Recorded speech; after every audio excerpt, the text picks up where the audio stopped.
Hey, what's good, self-direct investors? I hope you're all doing great, and I want to welcome you back to my channel. If you're new here, my name is Jordan, and today we're coming at you with This Week in Cannabis News from July 17th to the 23rd. Now, before we jump in, if you enjoy this video or you learn something, please just leave a like on it, as it really helps out my channel. And of course, if you want to learn how to take advantage of this generational investment opportunity, subscribe below so that you don't miss any future videos. And there's plenty of content for you to go back, rewatch, and educate yourself with. Try to think of it as a time capsule. I've tried to put all the news and facts in one place so that you can watch episodes over time to learn about the evolution of the U.S. cannabis industry, identify top U.S. MSOs that you keep seeing pop up that you think will be worth more in the future than they are now, and take advantage whenever you feel ready, if you wish to do so, of course, pending whatever incremental reform we're supposed to get from now until the end of the year. But what a surprise we got from Marijuana Moment. Before we get into the story, just figured I would show you this so that you can have a good laugh.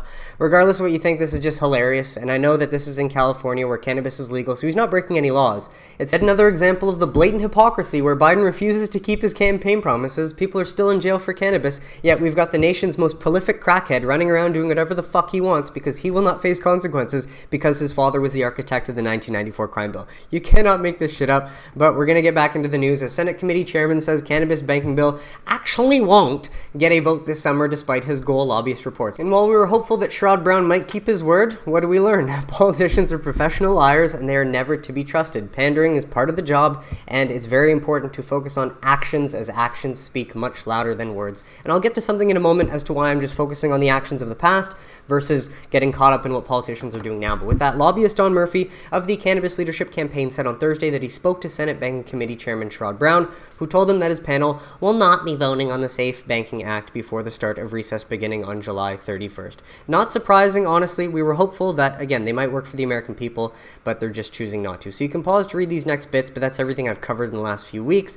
And the main thing to take away, if anything, as recently as Wednesday, a spokesperson for Danes told Marijuana Moment that talks are continuing and they remain hopeful. And that is really all we have to go off of. And so I know it is pathetic as the politicians keep the status quo alive by continuing to discriminate blatantly against this industry, unlike any other, yet their talk is cheap, their actions mean nothing. And the longer that it takes them to act, it just highlights why I say it seems like America might have a lot bigger problems to worry about on the horizon when we see shit like this being introduced. The senator objects to a war on drugs bill that would require social media companies to report users to the DEA.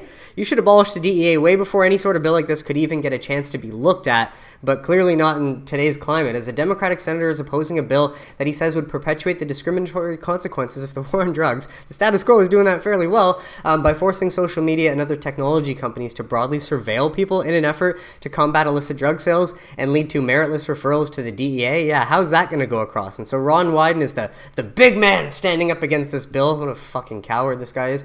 But to point out, main thing, the bill would amend the Controlled Substances Act in a way that would require social media companies and other communication service providers to report instances where there's suspected sales, manufacturing, or possession with intent to distribute of fentanyl, methamphetamine, prescription opioids, and counterfeit drugs happening in their networks. It's like the CIA wants to know what's happening to all their substances, while they claim, however, according to them, cannabis and other controlled substances would not specifically be targeted. Yeah, my ass. Do you know how many times you heard the US government say they're not going to do something only for 6 months or a year later for it to be reported that they actually did exactly what they said they weren't going to do?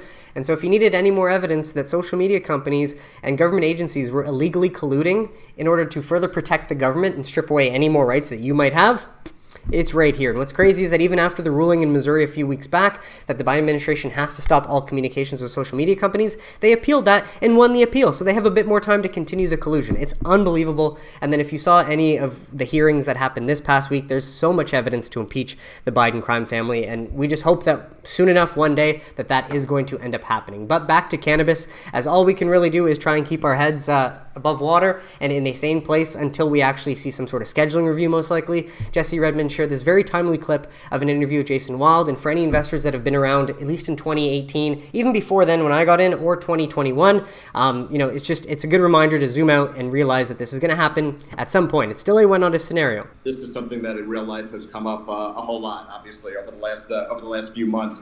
And what I've said to people is, this is not where after an 898-day, drawdown, this is not where usually the beginnings of a further bear market, but of a bull market. Like nobody, when our stock was $16 or $17, nobody was worried about anything.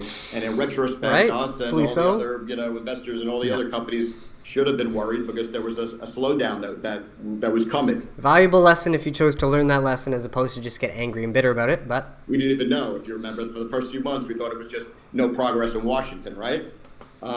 Now the stocks have lost 90% of their value, and I can see, and just in terms of knowing human nature, everybody is so fatigued that they can't think about losing another 30 cents, right?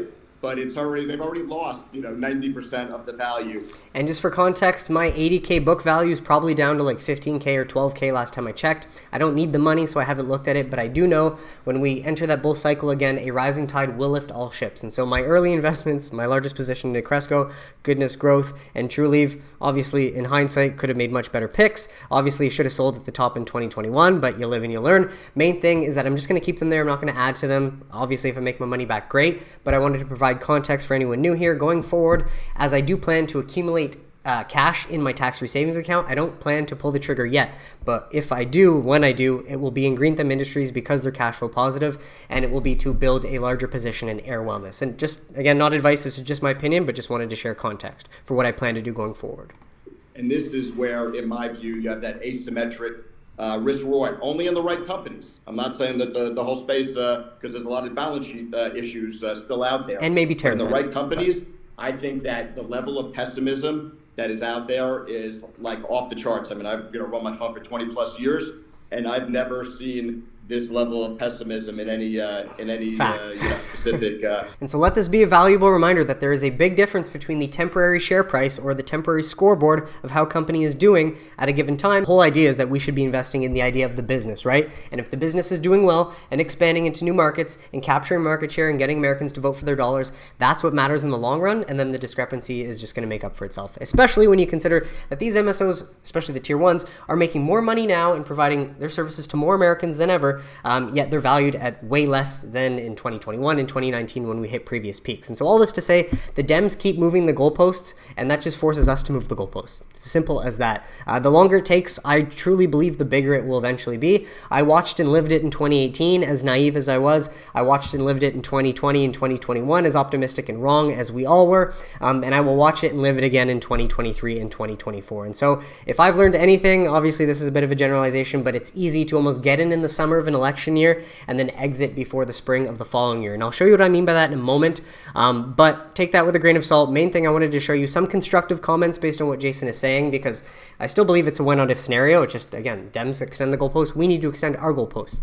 But I don't think the thesis has changed much, so you can pause to read here if you're interested, but then also wanted to bring you down to some more angry people who are just pissed off and think it's a pump and dump, that these are not real businesses that aren't going to be recognized at some point for the value that they're going to provide in the future when more states reform their laws. It's nonsense to be this angry and bitter about it, but, choose your own path. And so essentially, to show you the point that I was trying to make, saying that if you get in the summer before an election year and then get out in the spring, historically it's treated you well. I mean, again, I wish I could have had this insight in 2021. I didn't, but if we look at 2026 in Canada, heading into an election year, summer up until about November, a bit past when the election happens in the US, they were fortunate to stay up until this point, till about April.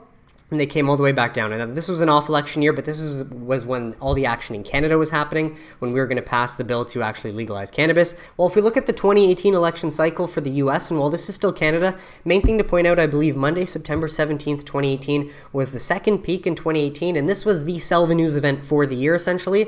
This was about a month and a half after Constellation Brands invested $4 billion into Canopy, making all these Canadian LPs worth billions when they're making like $10 million in revenue a quarter.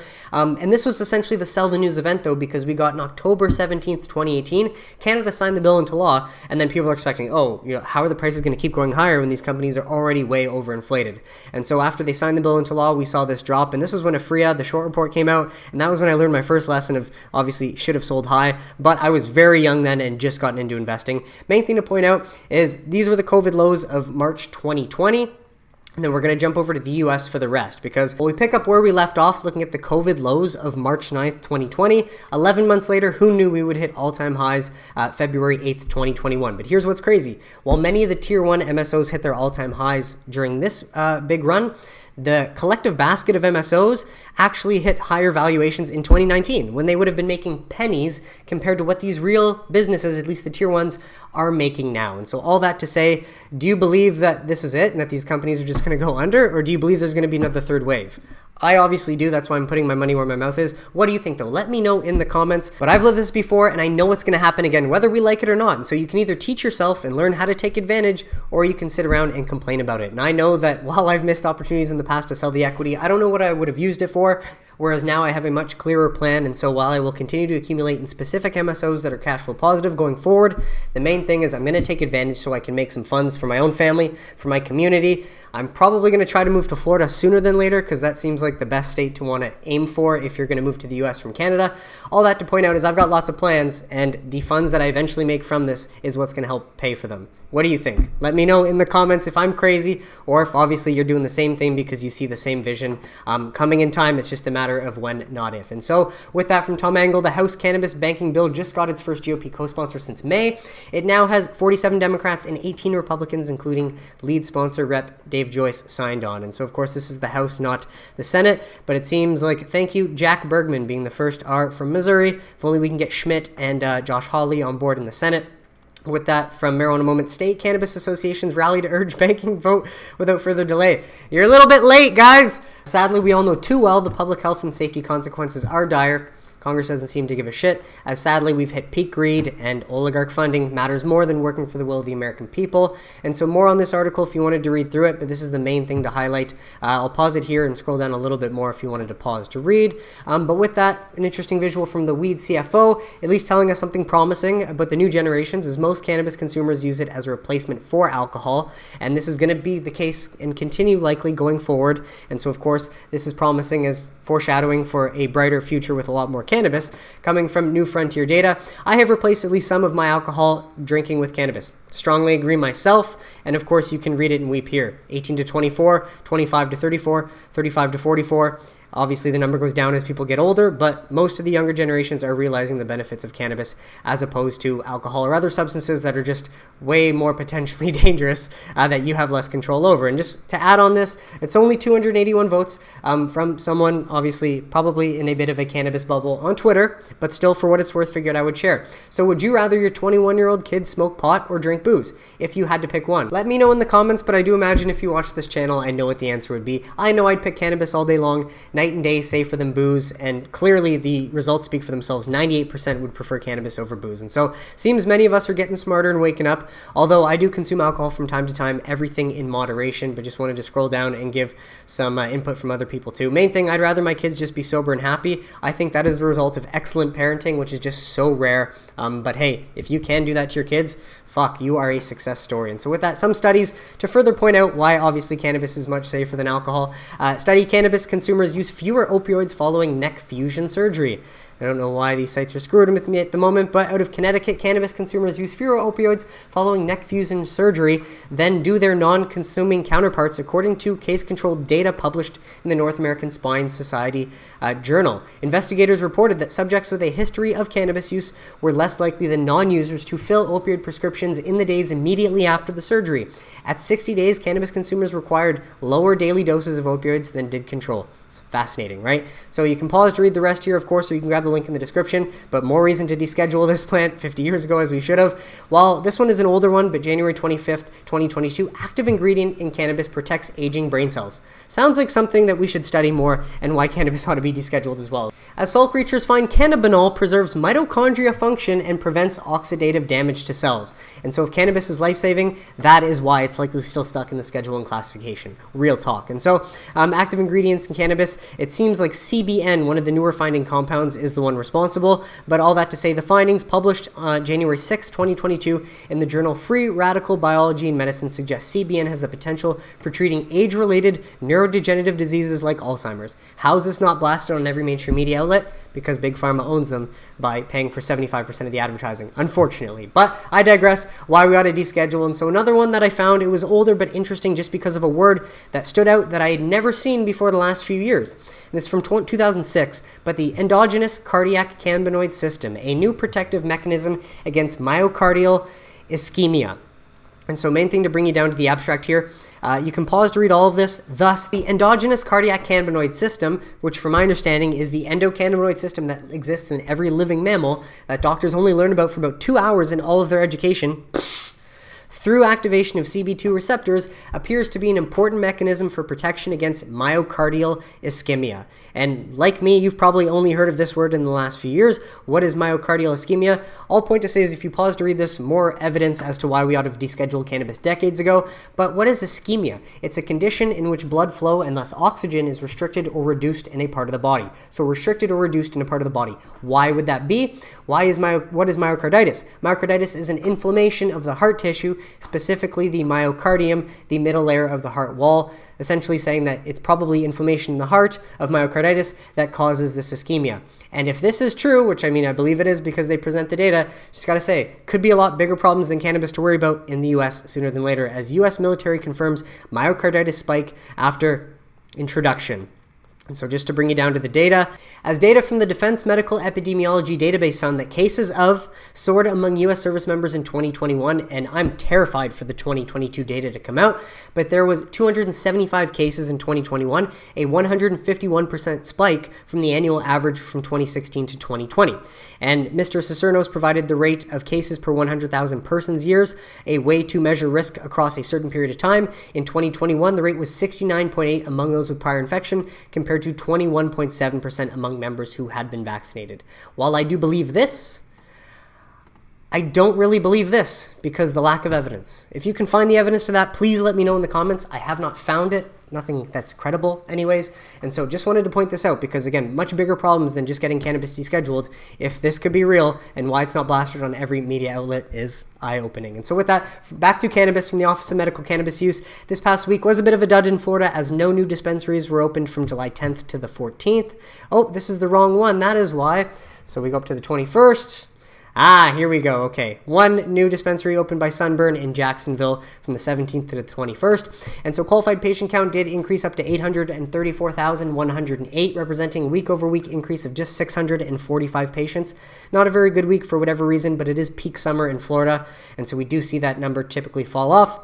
Well, we've got all the dispensations for July 14th to the 20th and all the MSOs in the state of Florida, the number of active dispensary locations, the number of milligrams of THC sold this past week, the number of milligrams of CBD sold this past week, and ounces of smokable flower sold. And so, of course, great to have this data to keep track week over week, but thank you connoisseurs.io for putting this all together and creating visuals for us. And so we can see the flower market share leaders, 1 to 4, THC market share leaders, and CBD market share leaders. But I just wanted to scroll down to show you these images. Of course, if you wanted to pause to read and take a look, this is for flower sales, THC sales, CBD sales, and dispensing locations by company. And so with that, some news from Trulieve, as it is a light week in news. Trulieve opening medical cannabis dispensary in Sanford, Florida, as the company announces grand opening and patient education sessions. And the doors will open on Saturday, July 22nd, which is today. So given the circumstances, I like to see at least Trulieve ignoring all the noise and focusing on what they can control, which is expanding their business in key states while they can and while they anticipate the 2024 ballot being a success and the eventual adult use launch in Florida in 2025. Summertime most likely, which is going to be epic once that finally happens. But until then, not a great look on Trulieve at the same time as they announced the appointment of Ryan Blust as interim CFO. This apparently comes after the departure of Tim Mullaney as CFO for personal reasons, each effective July 20th, 2023. But I believe Tim Mullaney had about 19 days with the company. So either after buying the Harvest acquisition, it really is such a shit show that he walked in and was like, fuck this, I'm not dealing with this, or he really had personal reasons that he chose to tend to instead. We don't know. What do you think? Let me know in the comments. But with that, from Cannabis Benchmarks, U.S. Cannabis Spot Index, the price of pounds of cannabis as a whole as of July 21st, 2023. And I don't want to spend too much time on this. I'll just bring you to the information that you can take a look at. I just don't want to make the video too long. But Cannabis Benchmarks, U.S. Spot Index, volume weighted average. And so while we did see a bit of a spike in June to bring us back up a little bit over the 1,055 and leading us to believe we might start heading back up, unfortunately, the week ending July 21st did see a bit of a fallback down to 986 under the $1,000 mark. We don't like to see that. It's a decrease of 3.3%, which is not ideal to see, and I think the only real solution to this is key states like New Jersey and New York opening hundreds, let alone thousands of legal outlets in order to offset the black market in hopes to bring the price of the legal market up. What do you think? Let me know in the comments, but scrolling down so there's more here, you can pause to read from the U.S. Spot Index down to with reports of growers. Then from with reports of growers to this point down here, and then I'll bring you down to this here. Otherwise, full link in the description if you want to go through that. Well, with that, we got this from Matt Lemaire's, great reporter for MJ Biz Daily, telling us like it is, as Canada's top paid cannabis CEOs in 2022, and how much money their LPs lost. And for the record, I do not agree with this. Of course, this shouldn't be allowed, but it is. And it's just funny to think back when I was a commie shit lib going through university, I would have been so outraged by this. Oh, this is unacceptable. Yet I would have done nothing to change my circumstances at the same time, accepting the shitty life and retail job that I chosen for myself, up until then. But thank the Lord I got interested in how money worked, and I went down that rabbit hole, because you'll learn that every day money is made, money is lost, it's created out of thin air, it's not real, doesn't mean anything, but essentially, if you don't teach yourself how to invest and consider putting some cash away to try and take advantage, it's just a big missed opportunity for yourself, and you only need to be right a few times. As I've seen in the past, I've been right, I didn't execute in selling all the cash, but I will be right in the future. All that to say though, Irwin Simon for Tilray made $25.7 million last year while losing $336 million. Gorenstein of Kronos made $21.8 while losing $168 million. Klein of Canopy somehow still made $8.5 while losing $3.3 billion.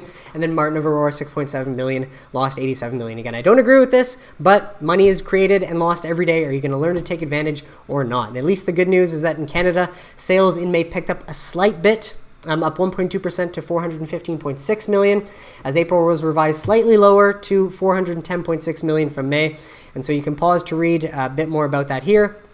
I'll just bring you down to the main juice here if you wanted to pause to read. Well, the chart shows us that Ontario continues to lead the way, followed by Alberta and then British Columbia, while our second most populated province, Quebec, should be number 2. However, they like to follow the approach of New Jersey and New York, opening as little stores as possible, possibly letting the black market proliferate. All that to say is the bureaucrats in Quebec are very happy with the state-run model. I'm sure they're lining their pockets however they can, but again, they're missing out on being able to legally supply the demand and drive more sales there. And so if we look at Hi-Fire data, this is what we see being sold in Canada percentage-wise. Well, with that, back to some state news before we round off from High Times. As New York approves new retail licenses, well, we know that doesn't mean that these are dispensaries. So imagine that New York just approves a larger number of people that are going to get fucked over by their incompetence. They've also approved the cannabis farmers markets, which I think we saw last week or 2 weeks ago that wasn't going to happen. Fortunately, now it is happening again, apparently. And so more here if you wanted to pause to read, but we're going to move along because I don't want this video to be too long. While we did get this one from New York Post, 2.7 million New Yorkers consume cannabis at least once a month, officials say.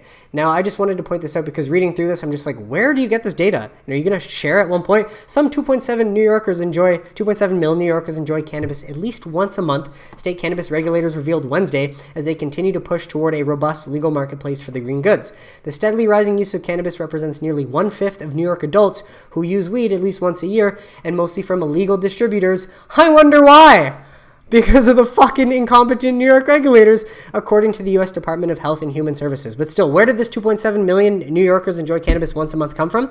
I have no fucking clue. If you can read through the article and find it, let me know. I'd be impressed, but it's not in there. So with that, another one from New Jersey is Jeremy Burke shares, this is interesting. The New Jersey Cannabis Regulatory Commission reversed a move to give social equity applicants the first shot at delivery and wholesale cannabis licenses in the state. And so very interesting to see, almost like they got a call from above and said, no, we need to start seeing some money be made in the state. I don't know. Full article in the description if you wanted to go through it. But with that, from Marijuana Moment, as Florida cannabis campaign hits back at Attorney General's push to block legalization from 2024 ballot in new Supreme Court brief. And of course, it's not a good look for the AG trying to block, the will of the people, as the AG is undertaking misguided efforts to jettison established legal rules in service of a thinly veiled policy agenda. So clearly no one is buying it. It's very shameful, but I imagine that what we reported in the last video, that they're going to make like $430 million from the first year of adult use, that's probably going to sway some of the naysayers a little bit more. And so with that, from Marijuana Moment, fortunately, we're seeing this effort again. Better to see the effort than not against it, as new congressional amendments would end cannabis tests for federal job applicants and encourage psychedelic research. The new proposals come after House GOP leadership blocked more than a dozen drug policy reform measures from getting floor votes. And so while this is criminal to continue to test for cannabis in the military, because then you're just going to bring in lower quality individuals, and the fact that veterans still do not have access from their VA doctors to get cannabis, they should have gotten that decades ago after Vietnam. And so we hope that somehow, some way, these amendments do make it through.